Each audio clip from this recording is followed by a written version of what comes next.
उदास मन और अस्वस्थ तन से कोई कार्य नहीं होता।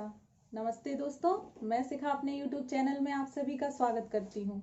मेरी माँ हमेशा कहती है, इस शरीर से आप जितना काम ले सकते हैं ले लीजिए। भगवान ने संपूर्ण बनाकर अपनी कृपा की है, तो फिर अब हमारे कर्म ही हमारा भविष्य निर्धारित करेंगे।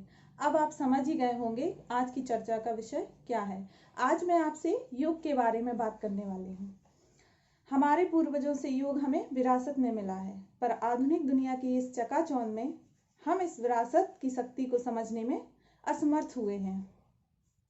कोरोना की इस महामारी ने हमें पुनः आयुर्वेद और योग की तरफ मोड़ दिया है, और न केवल हमने बल्कि दुनिया ने इसकी शक्ति को माना है और देखा भी है। योग हमारी 5000 वर्ष पुरानी धरोहर है। योग भारतवर्ष में 5th शताब्दी से चला आ रहा है। योग शब्द का पहला वर्णन हमें ऋग्वेद में मिलता है। योग शब्द की उत्पत्ति संस्कृत की युज शब्द से हुई है, जिसका अर्थ होता है यूनाइट और ज्वाइन। योग की महत्वपूर्ण भूमिका क्या है? हमारी बॉडी और माइंड का बैलेंस करने में योग एक अहम भूमिका निभाता है। आसन करने से हमारी बॉडी स्ट्रांग बनती है, शक्तिशाली बनती है, लेकिन जब हम प्राणायाम करते हैं तो हमारे इंटरनल सिस्टम स्ट्रांग होते हैं, बैलेंस्ड रहते हैं, नॉर्मली वर्क करते हैं। और ध्यान करने से हमारा मन फोकस और शांत रहता है।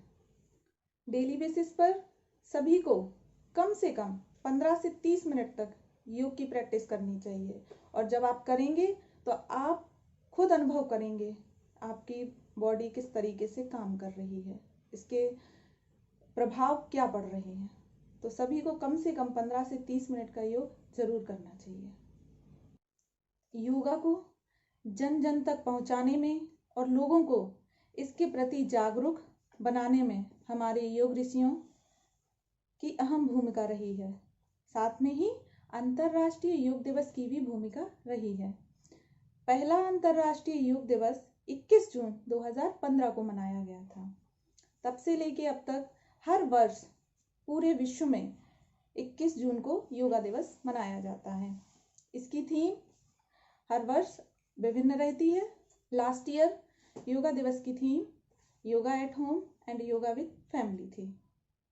21 जून ही क्यों सिलेक्ट किया गया योगा दिवस के लिए? तो वो इसलिए कि गर्मियों का सबसे लंबा दिन, लॉन्गेस्ट डे 21 जून होता है, इसीलिए उस दिन योगा दिवस के रूप में मनाते हैं।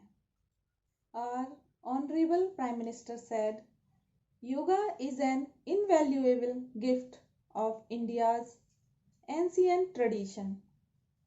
इसीलिए आप सभी से मेरी रिक्वेस्ट है कि योगा को अपनाएं और शरीर को स्वस्थ बनाएं। इंग्लिश में एक कोट है, आपने सुना होगा, health is wealth. When you are healthy, you earn wisely. When you earn, you can live your life happily. So ultimately, everything depends on health. So do yoga and keep yourself healthy. यह मेरा योगा के विषय में एक छोटा सा video था। अब मैं योगा के बारे में और भी वीडियो लेकर आऊंगी, तो आप प्लीज़ मेरे वीडियो को लाइक कीजिए, शेयर कीजिए और मेरे चैनल को सब्सक्राइब कीजिए और बेल आइकन दबाना मत भूलिएगा, ताकि नए वीडियोस के नोटिफिकेशन आप तक पहुंच सकें। तब तक के लिए अनुमति दीजिए। स्वस्थ रहिए, सुरक्षित रहिए। धन्यवाद।